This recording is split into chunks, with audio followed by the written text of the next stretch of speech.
اللہ اللہ اللہ۔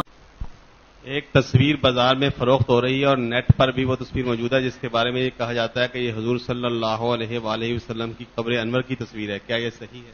ہاں، یہ بہت اچھا سوال پوچھا۔ دنیا میں اصل میں دو تصویریں ہیں جو گردش کر رہی ہیں، اور کہا جاتا ہے کہ حضور علیہ السلام کے مزار پر انوار کی تصویر۔ آپ اس تصویر کو غور سے دیکھیں جو بہت لمبی قبر ہے اور سرہانے ایک پگڑی امامہ رکھا ہوا، اس کو دیکھیں۔ آپ دیکھیں گے چاروں طرف سے لائٹ نظر آ رہی ہے آپ کو۔ یہ تقریباً 6 صدی میں مجھے یاد پڑتا ہے، نور الدین زنگی کے زمانے میں ایک واقعہ ہوا جس کو علامہ سمودی نے وفاء الوفا میں بھی بیان کیا کہ 2 یہودی تھے جو اپنے آپ کو بڑا متقی پرہیزگار مسلمان سمجھتے تھے، اور انہوں نے جنت البقیع سے سرنگ لگا کر حضور علیہ السلام کی قبر تک پہنچ گئے۔ وہ حضور کو نکالنا چاہتے تھے، تو نور الدین زنگی ایک بادشاہ ہے، تو اس کو حضور علیہ السلام نے خواب میں ارشاد فرمایا اور ان دونوں کو دکھا دیا کہ یہ 2 چہرے ہیں۔ نور الدین زنگی نے دونوں چہروں کو دیکھا، پھر دیکھنے کا مدینے شریف گیا۔ بہت وزادار بادشاہ تھا، مومن۔ اس نے کیا کیا، اہل مدینہ کو عطیات دینے کا اعلان کیا۔ سارے اہل مدینہ، اس زمانے میں پیٹرول تھوڑی نکلا تھا، غربت کا زمانہ تھا، وہ سب کو تحفے دے رہا تھا، مال بانٹ رہا، اور ایک ایک کا چہرہ دیکھ رہا، ایک ایک کا چہرہ دیکھ رہا، مگر وہ دونوں ابھی تک اسے نہیں ملے۔ پتا چلا کہ سب نے آپ کا عطیہ وصول کر لیا، بہت محدود آبادی تھی۔ اس نے کہا کوئی رہ تو نہیں گیا، اپنے سپاہیوں کو، مخبروں کو بھیجا۔ ان کا اصل میں 2 صوفیہ ایسے ہیں کہ جو ان کو بالکل تما کوئی لالچ نہیں ہے دنیا سے اور نہ پیسوں سے، وہ کبھی کسی کے آگے ہاتھ نہیں پھیلا، تو وہ نہیں آئے، کہ ان کو لے کر آؤ۔ جب وہ لے کر آیا تو نور الدین زنگی پہچان گیا۔ اب اس نے سپاہی لگائے تو معلوم ہوا کہ جنت البقیع سے نقب لگائی اور مٹی نکال کر جنت البقیع میں ڈال دیا کرتے، کسی کو پتہ ہی نہیں لگے قبرستان میں مٹی پڑی یا نہیں پڑی، اور وہ سرنگ نبی کریم علیہ السلام کے قبر مبارک تک پہنچ گئی۔ اس دونوں کو سلطان نور الدین زنگی نے قتل کیا، اور قتل کرنے کے بعد جس کو کہتے ہیں سیسا، رانگا بھی اس کو کہتے ہیں، بہت بڑے پیمانے پر اس نے اسے پگھلایا، اور اس طریقے سے دیوار کھود کر، جیسے بنیاد کھودی جاتی حضور علیہ الصلوۃ والسلام کے مزار، اس طرح دیوار کھود کر شیشے کی دیوار ڈالی، اس کے بعد اوپر تک اٹھائی، پھر اس کے بعد اب پتھر کی دیوار اٹھائی، پھر اس کے بعد ترکی حضرات جو تھے انہوں نے اس پر گنبد بنا دیا۔ میری اطلاع کے تحقیق کے مطابق وہاں اتنا سراغ بھی نہیں ہے کہ ہوا جائے یا کوئی چونٹی بھی جا سکے، تو فوٹو کہاں سے بنی؟ سوال پیدا ہو، فوٹو کہاں سے بنی؟ اب میں دنیا گھوم چکا ہوں۔ یہ جو لمبی والی قبر ہے یہ کونیا میں مولانا روم رحمت اللہ علیہ کی قبر ہے، جس کو لوگوں نے سمجھا یہ حضور علیہ السلام کی قبر، سمجھے؟ میں وہاں گیا ہوں۔ یہ آپ کا جو کیا کہتے ہیں استنبول ہے، استنبول سے کوئی 1 گھنٹے کی فلائٹ ہے کونیا، یہاں کونیا میں مولانا روم کا مزار ہے۔ کبھی زندگی وفا کرے تو آپ دیکھیے کہ اللہ نے وہ عزت سے نوازا، ایسی نورانیت ہے کہ آپ دیکھ کر حیران رہ جائیں۔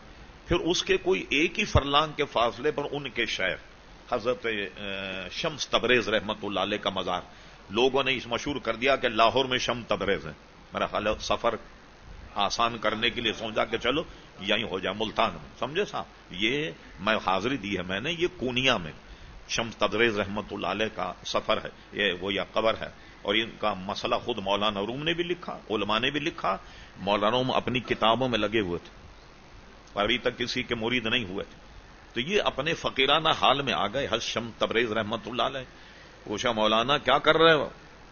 مولانا نے کیا ہوتا ہے، مولانا اب دیکھتے ہیں ذرا کہ پتا نہیں کون آدمی، کہنے تمہیں کیا پتا میں کیا کر رہا ہوں، کچھ ایسے انداز میں کہہ دیا۔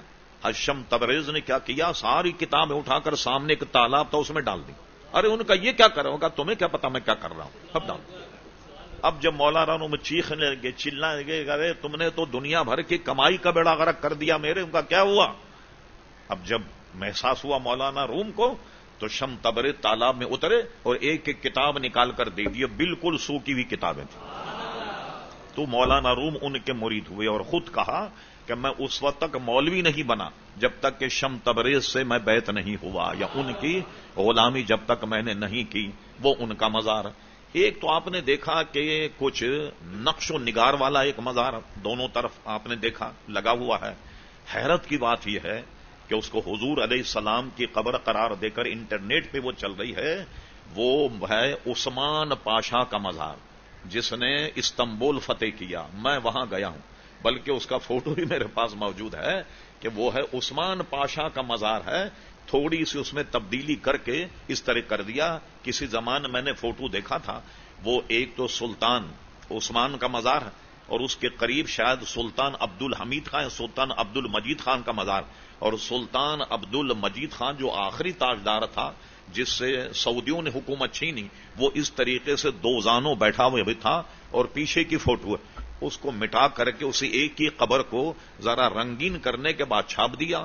حیرت تو یہ ہے کہ لاہور میں ایک ادارہ اس نے بھی اس کو چھاپ دیا، لوگوں کے گھر میں لگا ہوا، اس میں کوئی قبر حضور علیہ الصلوۃ والسلام کی نہیں ہے سوائے گنبد خضرا۔ اور یہ ایک بات میں آپ کو بتا دوں، دنیا میں نے گھومی، بغداد شریف ادھر ادھر کافی انبیاء کی قبریں ملتی ہیں، سمجھے، جیسے لوط علیہ السلام کی قبر، صالح علیہ السلام کی قبر، ایوب علیہ السلام کی قبر، یونس علیہ السلام کی قبر، بلکہ کہیں بغداد میں بھی ہے، کہیں دمشق میں بھی ہے، دو دو قبریں اس طریقے سے ملتی ہیں۔